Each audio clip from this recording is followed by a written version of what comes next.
ইসলামটাকে বাংলাদেশের মানুষেরা পছন্দ করে। আমি আপনাকে এতক্ষণ যে কোয়েশ্চেনটা করছিলাম, কিন্তু পছন্দ করার পরেও মানুষেরা কিভাবে ইসলামটাকে প্র্যাকটিস করবে এটা জানে না। ভোটটা দেয় নাস্তিকের বাক্সে, এরপরে তাহাজ্জুদে দাঁড়িয়ে যায়, অনেক ভালো ভালো কাজ করে, কিন্তু তার যে ম্যান্ডেট এটি দিয়ে দেয় পার্লামেন্টে যারা দেশটাকে ধ্বংস করবে তাদেরকে। এই বিষয়টার উপর আপনি যদি একটু আমাদের চমৎকার কিছু আলোচনা উপহার দিতেন। السلام عليكم ورحمة الله وبركاته. ওয়ালাইকুম আসসালাম ওয়া রাহমাতুল্লাহ। الحمد لله رب العالمين والصلاة والسلام على أكرم الأنبياء والمرسلين سيدنا محمد وعلى آله وأصحابه أجمعين. কাছের এবং দূরের দেশের এবং দেশের বাইরের যারা এই মুহূর্তে A3 মিডিয়া দেখছেন সকলকে আন্তরিক মোবারকবাদ শুভেচ্ছা জানাচ্ছি। দর্শক শ্রোতা, ইসলাম মৌখিক লালন করলেও ভোটে এবং নির্বাচন কিংবা দেশের রাষ্ট্রীয় ক্ষমতায় কেন ইসলামকে আমরা প্রতিস্থাপন করতে পারছি না, এ বিষয় নিয়ে কোরআন এবং সুন্নাহর আয়না দিয়ে একটি কথা উপস্থাপন করি। আমি আমার পর্ব শেষ করছি। মহাগ্রন্থ আল কুরআনুল কারীম আল্লাহ সুবহানাহু ওয়া তাআলা বলছেন, ওয়ালা তাকতুমুশ শাহাদা, তোমরা তোমাদের সাক্ষী গোপন করো না। আর যে তার সাক্ষী গোপন করে সে গুনাহের কাজ করলো। এই কথাকে সামনে রেখে আমরা দু একটি কথা বলছি।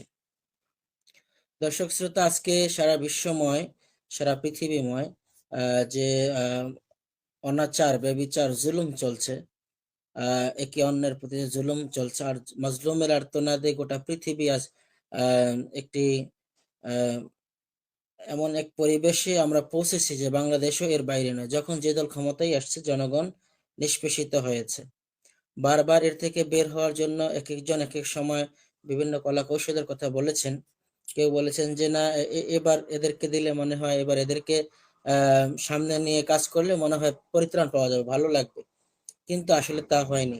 বারবারই জনগণ হোঁচট খেয়েছে।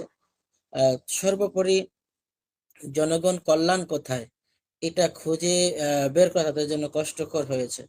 এবং আল্লাহ সুবহানাহু ওয়া তাআলার দেখানো যে নীতি কোরআনুল কারীম, এটাকে আমরা জাতির কাছে বলেছি সওয়াবের কিতাব, প্রত্যেক অক্ষরে 10 নেকি, এবং খতমের কিতাব, সওয়াব রেসানের কিতাব, তাবিজের কিতাব। যার কারণে উম্মাহ সওয়াব রেসানের প্রত্যেক অক্ষরে 10 নেকি কখন ইনকাম করবে এটার দিকে তাকিয়ে থাকে। রমজানে এক হরফে 10 নেকি হবে, পড়লে সেদিকে তাকিয়ে থাকে। এই উম্মাহ এই কোরআন দিয়ে যে রাষ্ট্র পরিচালনা করা ফরজে আইন, এই বিষয়টি তারা ভুলে গিয়েছে, এবং তাদেরকে কে মনে করিয়ে দিবে? দর্শক শ্রোতা, আমরা যদি একটু সুন্দর করে বলি, মহাগ্রন্থ আল কোরআনুল কারীম 2 নম্বর সূরা, সূরা আল বাকারাহ এর 283 নম্বর আয়াতের মধ্যে আল্লাহ সুবহানাহু ওয়া তাআলা বলছেন, ওয়ালা তাকতুমুশ শাহাদা, তোমরা সাক্ষ্য গোপন করো না। আমরা ভোটের সময় যে আমাদের সাক্ষ্যের যে বিষয়টি হয়, ভোট একটি সুপারিশ, ভোট একটি সাক্ষ্য, ভোট একটি জনগণের প্রতিনিধিত্ব করার জন্য যাকে আমি পছন্দ করেছি, এটি একটি স্থায়ী সওয়াবের কাজ অথবা স্থায়ী গুনার কাজ। জনগণ এটাকে সওয়াব না গুনাহ এই বিষয়টি ভুলে গিয়েছে। আমরা জনগণকে মেসেজটি হয়তো দিতে পারিনি, যার কারণে জনগণ মনে করেছে নামাজ ইবাদত, কিন্তু ভোট ইবাদত না, রাষ্ট্র ইবাদত না, প্রশাসন ইবাদত না। অথচ প্রশাসনিকভাবে কেউ যদি একটি মুহূর্ত রাষ্ট্রীয় তদারকিতে পাহারায় দাঁড়িয়ে থাকেন, তার জন্য ওই জাহান্নামের আগুন হারাম হয়ে যায়, যেভাবে একটা লোক আল্লাহর ভয়ে কাঁদলে জাহান্নামের আগুন হারাম হয়ে যায়। আমরা কোন সময়ের কথা বলবো, কোন সিজনের কথা বলবো? প্রত্যেক সিজনই এদেশের মুসলিম উম্মাহ নিপীড়িত হয়েছে, লাঞ্ছিত হয়েছে, বঞ্চিত হয়েছে। একটি সময় এখন এসে আমরা প্রচন্ড আকারে অনুভব করছি, এবং সাধারণের মধ্যে এমন একটি কথা ঢুকেছে। আমরা যদি একবার অন্য কোনো দলকে, বিএনপি, আওয়ামী লীগ, জাতীয় পার্টি বাদে অন্য কাউকে যদি রাষ্ট্র ক্ষমতায় বসিয়ে দেখতে পারতাম, এবং তারা যদি রাষ্ট্র চালাতেন, কি রকম হয় একটু দেখা দরকার, কেমন হয় একটু দেখা দরকার। কিন্তু জনগণের মধ্যে এই চেতনা কেন আসছে না যে আল্লাহর কোরআন দিয়ে রাষ্ট্র পরিচালনা করলে কেমন হয় না না হয় দরকার নেই, আগে আল্লাহর কোরআন দিয়ে রাষ্ট্র পরিচালনা করব, এটা ফরজ। নামাজ যেমন ফরজ, এই বিষয়টি তেমন ফরজ। এই জন্য আমরা কোরআনের দায়ী যারা, মেসেঞ্জার যারা, তারাই দায়ী। কিচ্ছু করার নেই। আমরা দেশে ওলামায়ে কেরাম যারা আছে পীরপন্থী, সুন্নাপন্থী, আহলুস সুন্নাহ ওয়াল জামাত যারা দাবি করি, আর সুন্নি যারা গরম সুন্নি, ঠান্ডা সুন্নি, এরপরে যারা জিকিরের মার্কেট খুলে বসেছি বিভিন্ন জায়গায় জায়গায়, আমরা যারা তাবলিগি ভাই তাবলিগ করি এমন কিতাব দিয়ে, যে কিতাব দিয়ে তাবলিগ করার বিষয়ে পারমিশন নাই। অথচ আজ তাবলিগ ভাগ হওয়ার কারণে আমরা কিছু মানুষ খুশি হয়েছে, আমি খুশি হয়েছি এজন্য যে তাবলিগ করছে সে, সেখানে গিয়ে কোরআন শেখানো যাবে না, সূরা মস্ক করানো যাবে না। আমির সাহেব বলতেছে এটা আমাদের উসুলে নাই। যে উসুলে কোরআন শেখানো যায় না, ওই উসুল, এই তাবলিগ আমাদের দরকার নাই। যে উসুলে কোরআন শেখাটা কষ্টকর, এমন তাবলিগও দরকার নেই, এমন উসুলও দরকার নেই। তো আমরা জনগণ, জনসাধারণ যারা কোরআন এবং সুন্নাহর জ্ঞান থেকে দূরে ছিলাম, আল্লাহ তাআলা আমাদেরকে, যাদেরকে কোরআন সুন্নাহর জ্ঞান দিয়ে জ্ঞানী আলোয় আলোকিত করেছেন, কোরআনের আলোয় আলোকিত করেছেন, আমরা কি সেই কোরআন দিয়ে তাবলিগ করতে পেরেছি কিনা, দাওয়াতি কাজ করতে পেরেছি কিনা, এটি আল্লাহ তাআলা যেমন প্রশ্ন করবেন, ফালানাসআলান্নাল্লাযীনা উরসিলা ইলাইহিম ওয়ালানাসআলান্নাল মুরসালিন। আজ আমাদের মক্তবগুলো শুধু রিডিং কোরআন পড়ানো হয়, তাও সব বন্ধ হয়ে গেছে।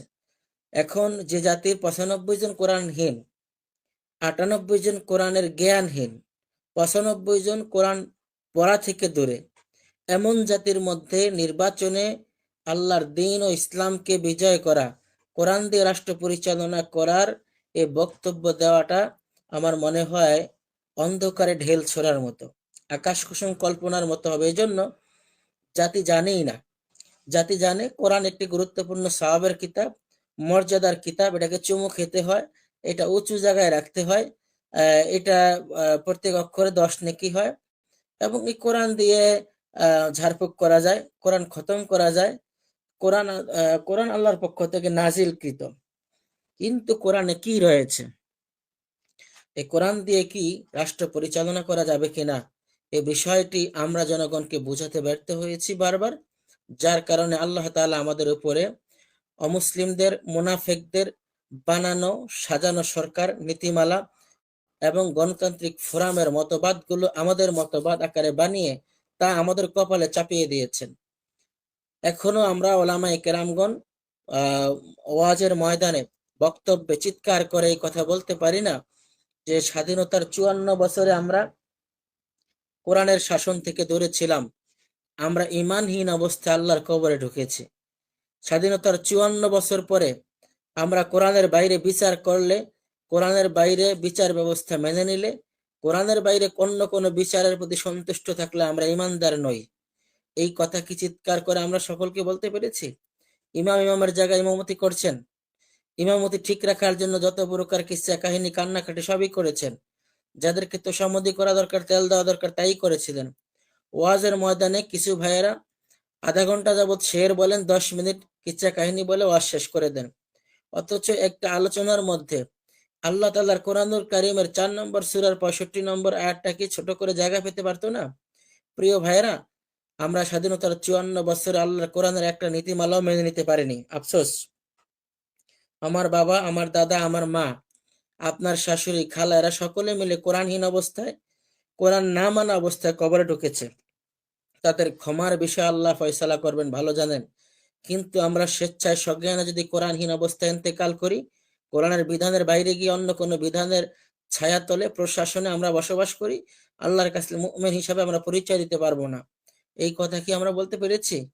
আমরা তো কোরআনের ফজাইল বর্ণনা করেছি, আমরা তো কোরআনের গুরুত্ব বর্ণনা করেছি, কিন্তু মহাগ্রন্থ আল কোরআনুল কারীম যে একটা অক্সিজেন জাতির জন্য, একটি বিধান নীতিমালা, একটি সংবিধান, এই কথা আমরা যদি চিৎকার করে যেহেতু বলতে পারিনি, আমাদের কপালে আরো অমুসলিমদের, মুনাফিকদের লেলিয়ে দেওয়া নিষ্পেষণ, নিপীড়ন এবং জুলুম আমাদের কপালে আরো চলমান থাকবে অনেক দিন। কারণ আমরা নিজেদের মধ্যে ভাগাভাগি করেছি, টুপিটা কেমন উঁচা না খাটো, 5 করলি না 6 করলি, মাথায় লাগে কিনা লাগে না, এটা কি নরম সফট পকেটে নেওয়া যায় না শক্ত হার্ড, মাথাটা কি হুস্কা না তেরা, এভাবে করে টুপিতে ভাগ করেছি, পাগড়িতে ভাগ করেছি লাল কালো নীল।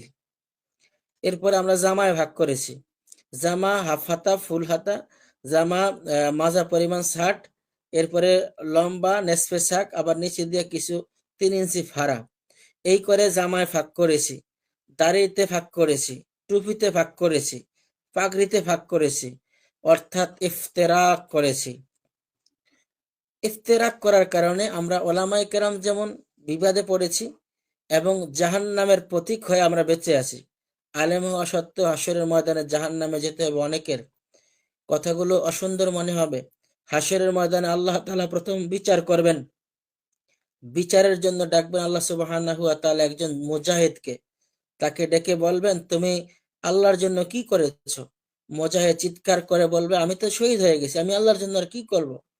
আল্লাহর পক্ষ থেকে বলা হবে, ফাকাদ কিল, তোমাকে বলা হয়েছে শহীদ, তুমি এবার জাহান্নামে চলে যাও। তুমি জনগণকে দেখানোর জন্য, জনগণের বাহবা পাওয়ার জন্য তুমি শহীদ হয়েছো। এরপর ডাকা হবে কোরআনুল কারীমের হাফেজকে, আলেমকে, কারীকে। এদের প্রত্যেককে ডেকে ডেকে জিজ্ঞাসা করা হলে তারা প্রত্যেকেই বলবে যে আপনার জন্য আমরা করেছি, আপনার জন্য আলেম হয়েছি, আপনার জন্য হাফেজ হয়েছি, আপনার জন্য কারি হয়েছি। আল্লাহ বলবেন, তোমাদের দুনিয়ার জীবনে বলা হয়েছে, এবার তোমরা জাহান্নামের দিকে যাও। আমাদের এবাদত গুলো রিয়া, লোক দেখানো এবাদত। আমরা লোক দেখলে এই এই হাতের মধ্যে এখন একটা তসবি বের হয়েছে, 50 দানার, 25 দানার, এই ছোট্ট তসবি, এটা নিয়ে এমন এমন করতে থাকি। মুখে কথা বলি আর তসবি এখানে চলে। আমি মুখে কথা বলি, হুজুরের তসবি চলে, হুজুর ওয়াজ করে, এখানে তসবি চলে। তাইলে ওনার ওনার এই মুখের জবানের জিকির চলে না মনের জিকির চলে, আল্লাহ ভালো জানে। এটা ছেড়ে দেওয়া দরকার আমাদের, কারণ এটা লোক দেখানো হয়, মানুষ দেখানো হয়। সালাহ, বিশ্বনবী মুহাম্মদুর রাসূলুল্লাহ সাল্লাল্লাহু আলাইহি ওয়াসাল্লামের সুন্নাহ হলো, রাসূল সাল্লাল্লাহু আলাইহি ওয়াসাল্লাম সুন্নাহ নামাজগুলো বাসায় আদায় করতেন। ফরজ নামাজগুলো মসজিদে নববীতে কিংবা বাইতুল্লাহে পড়তেন। আজ আমরা সুন্নাহ ফরজ সব এক করে ফেলে এক জায়গায় পড়া শুরু করেছি। দর্শক শ্রোতা, আমাদের লোক দেখানো আবাদত গুলো দেখে দেখে যারা ভোট চোর, ধর্ম ব্যবসায়ী, তারাও মনে করেছে রমাদান কারিম চলে গেলেও ইলেকশনের সময় রমাদান কারিম না থাকলে তখন তারা রোজাও রাখে না, নামাজও পড়ে না। কিন্তু যদি এমন হয় যে সামনে নির্বাচন, তখন এই লোকগুলো উদ্ধার করে, ভালো টুপি পরে, পাঞ্জাবি পরে, তসবি হাতে নেয়, হাতর দেয়, নামাজের মুসল্লা ভূগোলের নিচে, এই তো নামাজ পড়ে আসছে মাত্র। অথচ এই হারামখোর সারা বছর নামাজ পড়েনি, জনগণকে ধোকা দিয়ে বোকা বানিয়ে সে লোক দেখানো আবাদত করে, সিম্পথি নিয়ে সে লোকটি এদেশের চুরির ক্ষমতায় আবারও শেয়ার হচ্ছে, বসতে চায়। দর্শক শ্রোতা, সারা জীবন ভর আপনারা এই মানুষগুলোকে আর কত দেখবেন? আমাদের আলিমদের বলে যারা ধর্ম ব্যবসায়ী, ধর্ম নিয়ে রাজনীতি করি, আমরা কখনো ধর্ম নিয়ে রাজনীতি করি না। ধর্ম বলতে মহাগ্রন্থ আল কোরআনুল কারীম, ধর্ম বলতে কোরআন বলেছে ইন্নাদ-দীন ইনদাল্লাহিল ইসলাম, আল্লাহর কাছে একমাত্র শুধুমাত্র কেবলমাত্র মনোনীত দিন ব্যবস্থা হচ্ছে ইসলাম। ইন্নী আখাফু আন ইউবাদদিলা দীনাকুম, আল্লাহ নবী মুহাম্মদুর রাসূলুল্লাহ সাল্লাল্লাহু আলাইহি ওয়াসাল্লামের কাছে আল্লাহ যেমন দ্বীন নাজিল করেছেন, অন্যান্য নবীদের প্রতিও দ্বীন নাজিল করেছেন। তাহলে দ্বীনের অর্থ কি দাঁড়ায়? দ্বীনের অর্থ দাঁড়ায় সংবিধান, দ্বীনের অর্থ দাঁড়ায় রাষ্ট্র পরিচালনার মূল মন্ত্র, দ্বীনের অর্থ দাঁড়ায় একটি ল। যে নবী যখন নাজিল হয়েছেন, এসেছেন, তাওরাত সে সময়ের ল, সে সময়ের দ্বীন, জাবুর সে সময়ের নবীর ল, সে সময়ের দ্বীন, ইনজিল সে সময়ের নবীর ল, সে সময়ের নবীর দ্বীন। আর এজন্যই কাফের মুশরিকরা ভয় করছিল, এ দাওয়াতি কাজ করে আমাদের দ্বীনকে, আমাদের লকে, আমাদের জাতি পরিচালনার বিধানকে এরা চেঞ্জ করে দিতে চায়। আজ আমাদের সমাজে কি হলো? আমরা কেন দ্বীন ব্যবস্থার কথা বলতে পারছি না? আল ইয়াউমা আকমালতু লাকুম দীনাকুম, আল্লাহ কোন দিনের কথা বলেছেন? আল্লাহ কোন দিনের কথা বলেছে যে দিনটি দিয়ে আমরা রাষ্ট্র পরিচালনার জন্য আগ্রহী হতে পারছি না? ওয়া আতমামতু আলাইকুম নি'মাতি ওয়া রাদিতু লাকুমুল ইসলামা দীনা, ইসলামকে যে আল্লাহ দিন বানালেন, তার মানে Islam is the complete code of life. Islam is a best দিন, is a best law, it is a best rules regulation for Muslim উম্মাহ। এটিকে আমরা বাদ দিয়ে যত প্রকার democracy, by the people, for the people, of the people, কিংবা Karl Marx, Lenin, Darwin Hegel, Mao Zedong এর আমরা যে মতবাদ দিয়ে রাষ্ট্র পরিচালনা করছি, এক সময় ওরা, এক সময় এরা, মানব রচিত রাষ্ট্রবিধানের মধ্যে প্রত্যেক রাষ্ট্রপতি এবং প্রত্যেক রাষ্ট্রপ্রধানকে বাঁচিয়ে বাঁচিয়ে আইন প্রণয়ন করা হয়েছে। তাদের অপরাধগুলো বাঁচিয়ে আইন প্রণয়ন করা হয়েছে। সুতরাং অপরাধীকে বাঁচাতে যে আইন প্রণয়ন হয় সে আইন মানব কল্যাণে নয়, শয়তানের কল্যাণে, অপরাধীর কল্যাণে। মানব কল্যাণের জন্য মানব যিনি সৃষ্টি করেছেন তার আইনটি সর্বোত্তম এবং আদর্শের এবং দেখানোর মতো, উপমা দেওয়ার মতো। এটি এমন নয় যে আজকে নাজিল হয়েছে, ওয়ান টেস্ট করা যায় না। এটি পরীক্ষিত। মুহাম্মদুর রাসূলুল্লাহ সাল্লাল্লাহু আলাইহি ওয়াসাল্লাম মহাগ্রন্থ আল কোরআনুল কারীম দিয়ে রাষ্ট্র পরিচালনা করেছেন। এই রাষ্ট্রের সুশীতল ছায়াতলে 10 বছর মানুষ শান্তিতে দিন কালাতিপাত করেছেন। তারপরে আবু বকর রাষ্ট্র পরিচালনা করেছেন, ওমর করেছেন, ওসমান করেছেন, আলী কাররামাল্লাহু ওয়াজহু করেছেন। সুতরাং এমন একটি পরীক্ষিত দিন, ধর্ম ব্যবস্থা, রাষ্ট্রনীতির ব্যবস্থাকে বাদ দিয়ে আমরা যখন মাও সেতুং এর রাষ্ট্রনীতি মানি, কার্ল মার্কস, লেনিন, ডারউইন, হেগেলের মতবাদ দিয়ে রাষ্ট্র পরিচালনা করি, তখনই আল্লাহর গজব আমাদের প্রতি অবধারিত হয়। অথচ কোরআন আমাদের বলেছে ওমান ইয়াবতাগি গায়রাল ইসলামি দীনান ফালান ইউকবালা মিনহু। এখানে দিন বলতে সে রাষ্ট্র ব্যবস্থার কথা, যেটা কোরআনে নেই। সে রাষ্ট্র ব্যবস্থার কথা যেটা মাও সেতুং এর বানানো, যেটা সে রাষ্ট্র ব্যবস্থার কথা যেটা মানব রচিত, যেটা Karl Marx, Lenin, Darwin, Hegel বানিয়েছে। এমন রাষ্ট্র ব্যবস্থা যদি আমরা পরিচালনা করি সে আইন দিয়ে, কোরআনকে বাদ দিয়ে, তাহলে আল্লাহ তা কখনো গ্রহণ করবেন না। হে আমার প্রিয় জাতির লোকেরা, ভোটের সময়, নির্বাচনের সময় যদি আমরা চিন্তা করি এবছর দিনকে আমরা ভোট দেব, ইসলামকে ভোট দেব, ইসলামের লালন পালনকারী কে, তিনি কি চরমনায়ের, হেফাজতের, খেলাফতের কে আমি জানি না, আমরা সকলে মিলে এই রাষ্ট্র সম্পর্কে, দিন সম্পর্কে, ইসলাম সম্পর্কে সজাগ সচেতন যিনি সবচেয়ে বেশি, তাকে বলবো আপনি দিনের খেদমতে, ইসলামের খেদমতে নবীওয়ালা কাজ করলে ক্ষমতারও প্রয়োজন এবং রাষ্ট্রশক্তিরও প্রয়োজন।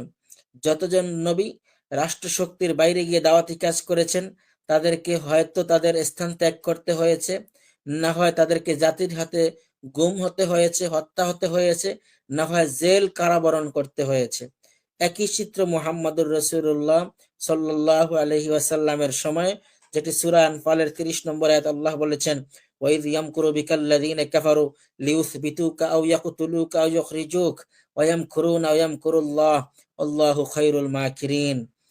নূহ আলাইহিস সালাতু ওয়াস সালামকে নির্যাতন সহ্য করতে হয়েছে, হাত পা বেঁধে পাহাড়ের উপর থেকে ছেড়ে দেওয়া হয়েছে। মূসা আলাইহিস সালাতু ওয়াস সালামের তার জাতির লোকদের থেকে বের হয়ে পালিয়ে যেতে হয়েছে। এভাবে করে দিন ব্যবস্থা যখন যে নবী যে উম্মার মধ্যেই লালন পালন শুরু করেছেন, তাকেই রাষ্ট্রশক্তি কিংবা উম্মার সকলে মিলে রাষ্ট্র থেকে বের করে দিয়েছে। তার মানে আমরা ভিন্ন গ্রহ থেকে ভিন্ন কোনো কথা বলছি এমনটি নয়। হে আমার জাতির লোকেরা, হে আমার জাতির লোকেরা যারা বাংলা ভাষাভাষী সারা বিশ্বময়, তোমরা জেনে রেখো, যদি আমরা দিন ব্যবস্থা প্রতিষ্ঠিত না করতে পারি তাহলে সূরাতুন নিসার 65 নম্বর আয়াত অনুযায়ী আমরা ঈমানহীন অবস্থায় ইন্তেকাল করব। তোমরাও আমাদের এই কথাগুলো না শোনার কারণে তোমরাও ঈমানহীন অবস্থায় ইন্তেকাল করবে। তোমাদের হুজুরগিরি, তোমাদের টুপি, আমাদের দাড়ি, আমাদের সালাত, আমাদের ইমামতি, আমাদের ওয়াজ সব জাহান্নামে যাওয়ার পাথেয় হবে, তোমরা মনে রেখো। কারণ কোরআন আমাদেরকে বলছে, সূরা নিসার 65 নম্বর আয়াত আল্লাহ সুবহানাহু ওয়া তাআলা বলছেন, মুহাম্মদুর রাসূলুল্লাহ সাল্লাল্লাহু আলাইহি ওয়াসাল্লামের রাজনীতি বিধান দিয়ে তোমাদের মধ্যে দিন রাত এবং সব সময় অর্থনৈতিক, রাজনৈতিক, সামাজিক, পারিবারিক দ্বন্দ্বের ফয়সালাকারী হিসেবে মুহাম্মদ সাল্লাল্লাহু আলাইহি ওয়াসাল্লামকে যদি না মানো, বিচার ব্যবস্থা না মেনে নাও, বিচার করার পর তার প্রতি যদি সন্তুষ্ট না থাকো, তোমরা মুমিন না। হে আমার জাতির লোকেরা, তোমরা তো কোরআনহীন, তোমরা 95 জন কোরআন জানো না, তোমরা কোরআন রিডিং পড়তে পারো না, তোমরা কোরআন বুঝো না। অথচ 46 নম্বর সূরার 24 নম্বর আয়াত আল্লাহ বলেছেন, তোমরা কি কোরআন জানবে না? না, তোমাদের অন্তরে তালা ঝুলিয়ে দিয়েছো। আম আলা কুলুবিন আকফালুহা। হে আমার জাতির লোকেরা, তোমরা সকলে অন্তরে তালা ঝুলিয়ে দিয়েছো। তোমরা সকলে কোরআনহীন অবস্থায় জাহান্নামের পথিক। 2 নম্বর সূরার 121 নম্বর আয়াতের মধ্যে আল্লাহ বলেছেন, যারা হক আদায় করে কোরআন তেলাওয়াত করতে পারে তারাই কোরআনের প্রতি ঈমান আনয়ন করে। তোমরা কোরআনকে চুমু খাও, ঈমান আনয়ন করেছো বলে মিথ্যা কথা বলেছো। তোমরা দিন ইসলামকে ভালোবাসো, রাসূলকে ভালোবাসো, আল্লাহকে বিশ্বাস করো, মিথ্যা কথা বলেছো। তোমরা আল্লাহকে ভালোবাসো না, রাসূলকেও ভালোবাসো না, কারণ রাসূলকে বিচারক মনে করো না। শুধু রসুল মানো। রসুল মানে আজানে থাকবে, রসুল মানে নামাজে থাকবে, রসুল মানে কোরবানিতে থাকবে, রসুল মানে হজে থাকবে, রসুল মানে অন্যান্য জায়গায় থাকবে, দান সদকায় থাকবে। রসুলের কোনো কাজ জিহাদের ময়দানে না, রসুলের কাজ রাষ্ট্র পরিচালনায় না। তোমরা রাষ্ট্র পরিচালনার দায়িত্ব দিয়েছো চোরদেরকে, অথচ আল্লাহ তাআলা এই জাতিকে যেমন সূর্য উঠান ডোবান নামান, দিন দেন রাত দেন, যে আল্লাহ সময়ের পরিবর্তন করান, নদীর স্রোতের গতি দেন, সে আল্লাহ তাআলা তোমাকে আমাকে যেভাবে জীবন দান করেন, সেভাবে রাষ্ট্রনীতিতে ইসলামকে একটা জীবন ব্যবস্থা দিয়ে প্রেরণ করেছেন। তুমি আর আমি বুঝে বুঝে কিংবা না বুঝে কিংবা পাশ কাটিয়ে ইসলামকে বাদ দিয়ে নিজেদের স্বার্থ হাসিলের জন্য আমরা যা করছি, এটি জঘন্যতম অন্যায়। আমার যে ভাই আওয়ামী লীগ করছেন, যে ভাই বিএনপি করছেন, 17 বছর গর্তে লুকানো থাকা বিএনপির ভাইয়েরা ময়দানে চিৎকার করে ঝাড়া দিয়ে উঠে দাঁড়িয়েছেন। আর আওয়ামী লীগের 17 বছর দুঃশাসনের যারা স্ট্রেমদোলার জনগণের উপরে চালিয়েছেন, তারা আজ পালিয়ে কাবু হয়েছেন। বিচারপতি মানিক্যের ওই যে কলা পাতায় শুয়ে থাকার ছবিটি খেয়াল করে দেখুন। আর আজ মারা গেলেন বিচারপতি আব্দুর রউফ, তার দিকে তাকিয়ে দেখুন। প্রধান বিচারপতি নয়, তিনি প্রধান নির্বাচন কমিশনার ছিলেন, আপিল বিভাগের বিচারপতি ছিলেন। এই আব্দুর রউফের ইন্তেকালের পর গোটা আলেম সমাজ কেঁদে উঠেছে, তার জন্য দোয়া করেছে। আর ওই মানিক কলা পাতায় শুয়ে নিজের জীবনের মৃত্যুর সন্ধিক্ষণ খুঁজছে। আমরা তোমাদের ভালোবাসি তোমাদের চরিত্রের কারণে, তোমাদের ঘৃণা করি তোমাদের চরিত্রের কারণে। তোমাদের কবরে কোনো প্রশ্ন করা হবে না তোমাদের কোন দল করতে, বরং কবরের 3টি প্রশ্নই রাজনৈতিক প্রশ্ন। মার রব্বুকা, রবের ট্রেনিং তোমাদের সারা জীবন দেওয়ার কথা ছিল, কারণ আল্লাহ তাআলার আরশে আজিমে আল্লাহ সবক দিয়েছেন, আলাস্তু বিরব্বিকুম। দুনিয়া যদি রবের শিক্ষা পেতে, তাহলে ইকরা বিসমি রাব্বিকাল্লাযী খলাক, তোমার এই রবের পরিচয়ের সাথে কোরআনের সাথে তোমার পরিচয় থাকতো, রবের সাথে তোমার দিন কালাতিপাত হতো। অমা দিনুকা, তোমার দিন কি ছিল, এটিও রাজনৈতিক প্রশ্ন। তোমার দিন ধর্ম ব্যবস্থা জীবন ব্যবস্থা কি ছিল? তুমি বলবে আওয়ামী লীগ ছিল, ধর্ম ব্যবস্থা বিএনপি ছিল, ধর্ম ব্যবস্থা জাতীয় পার্টি ছিল। ওমান হাযার রাজুলুল্লাযী বুইসা ফীকুম, এভাবে দেখানো হবে তোমাদের মাঝে যাকে প্রেরণ করা হয়েছে তিনি কে। তোমরা নাম বলতে পারবে না, কারণ তোমরা বলেছে তোমার নেতা আমার নেতা অমুক অমুক অমুক অমুকের চরিত্র ফুলের মতো পবিত্র, সেখানে আমার নবীকে তোমরা চিনবে না।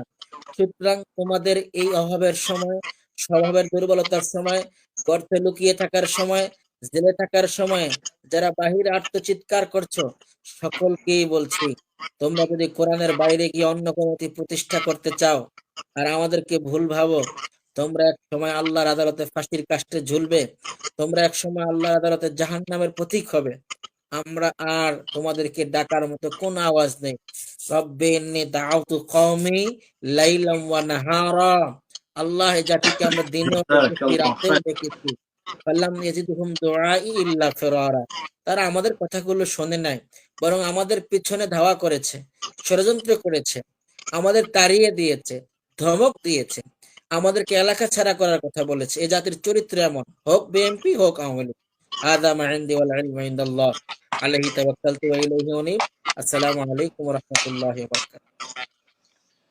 ওয়ালাইকুম সালাম ওয়া রাহমাতুল্লাহি ওয়া বারাকাতুহু। অনেক ধন্যবাদ প্রিয় মহতরম, চমৎকার আলোচনা আমাদেরকে উপহার দেওয়ার জন্য। আল্লাহ সুবহানাহু ওয়া তাআলা আপনাকে দুনিয়া এবং আখিরাতে এর কল্যাণ দান করুন।